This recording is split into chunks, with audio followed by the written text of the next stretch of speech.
सपा जिलाध्यक्ष ने मृतक आकाश भारती के परिजनों से की मुलाकात, दिया आर्थिक सहयोग। चौरी चौरा, गोरखपुर।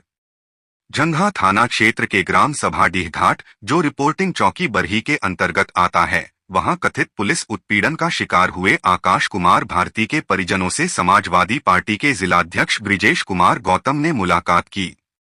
वे सैकड़ों की संख्या में सपा कार्यकर्ताओं के साथ मृतक के घर पहुंचे और शोक संतप्त परिवार को सांत्वना देते हुए हर संभव मदद का आश्वासन दिया। सपा जिलाध्यक्ष ने कहा कि समाजवादी पार्टी मृतक के परिवार के साथ खड़ी है और उन्हें न्याय दिलाने के लिए हर मंच पर आवाज उठाएगी। उन्होंने चेतावनी दी कि यदि बरही चौकी प्रभारी के विरुद्ध मुकदमा दर्ज नहीं किया गया तो यह मामला सपा राष्ट्रीय नेतृत्व तक पहुंचाया जाएगा। परिवार को आर्थिक सहयोग स्वरूप 40,000 रुपए की नकद सहायता भी प्रदान की गई। परिजनों ने बताया कि आकाश 3 भाइयों में सबसे बड़ा था और बहनों की शादी अभी नहीं हुई है। उनके अनुसार चौकी प्रभारी द्वारा लगातार उत्पीड़न किया गया, जिससे आकाश मानसिक दबाव में था। यह सुनकर मौके पर मौजूद लोग स्तब्ध रह गए और चौकी प्रभारी की आलोचना करने लगे।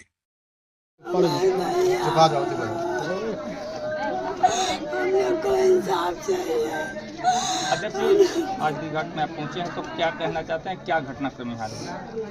देखिए, आज गोरखपुर जिले में और जंघा थाना अंतर्गत बरही चौकी है और ये बरही चौकी के जो चौकी प्रभारी हैं, उनका नाम क्या है? दीपक गुप्ता। इनकी शिकायत जहां भी रहते हैं इनकी शिकायत मिलती है, लेकिन इस हद तक ये पहुंच जाएंगे ये कोई जानता नहीं था।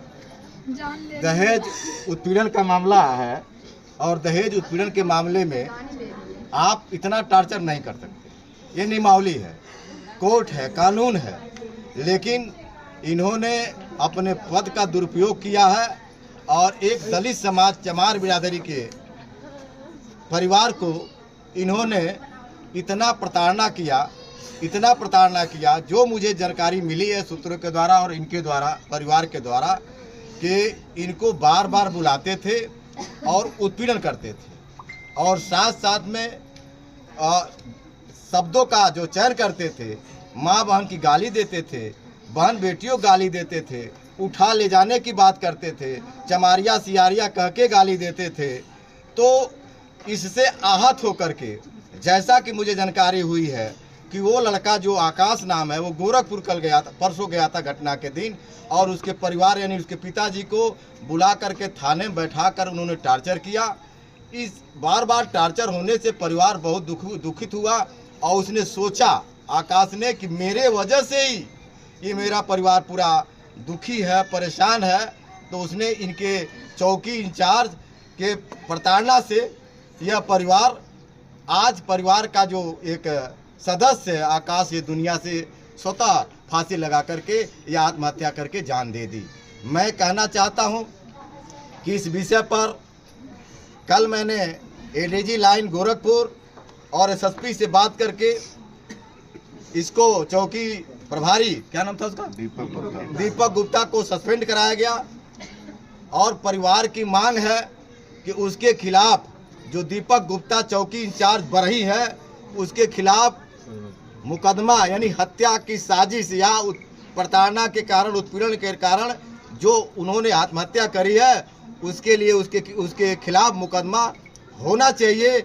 इस संबंध में हम समाजवादी पार्टी के लोग आज पीड़ित और मृतक परिजन से मिल करके, उनके माता से, उनके पिताजी से, उनके ये बहनें हैं, ये दोनों का देख रहे हैं, रो का बुरा हाल है। हम लोग आज मिल करके कुछ आपस में सहयोग चंदा इकट्ठा करके आज कुछ चंदा दिया गया है, सहयोग किया गया इस परिवार को। और हम आपके माध्यम से जिलाधिकारी महोदय से आग्रह करेंगे, क्योंकि ये मुख्यमंत्री जी का गृह जनपद है, इस मुख्यमंत्री जी के गृह जनपद में कोई सुरक्षित नहीं हो रहा, तो फिर आप कैसे कहा जाए? आप कहते हैं जीरो टॉलरेंस। तो मैं चाहता हूं कि जिलाधिकारी महोदय से कि और एसएसपी वरिष्ठ पुलिस अधीक्षक महोदय से कि चौकी प्रभारी दीपक गुप्ता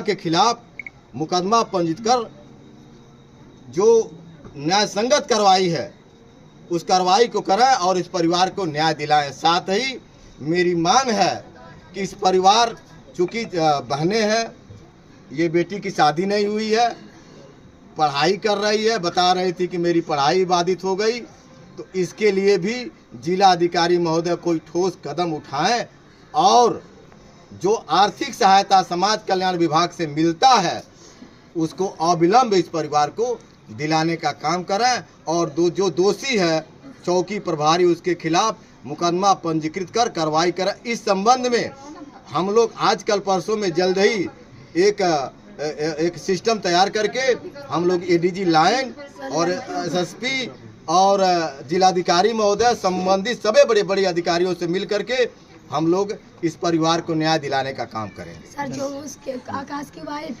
कविता थी, वो इतना टॉर्चर कर रहा है पुलिस वाले, उसको मार डाले, उसको फांसी दे जाए सर, कह रही थी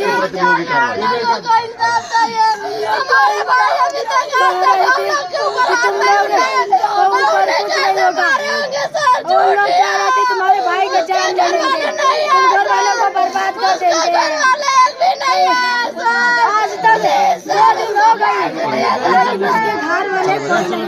हम लोग पूरी तरह से न्याय दिलाने का काम करेंगे और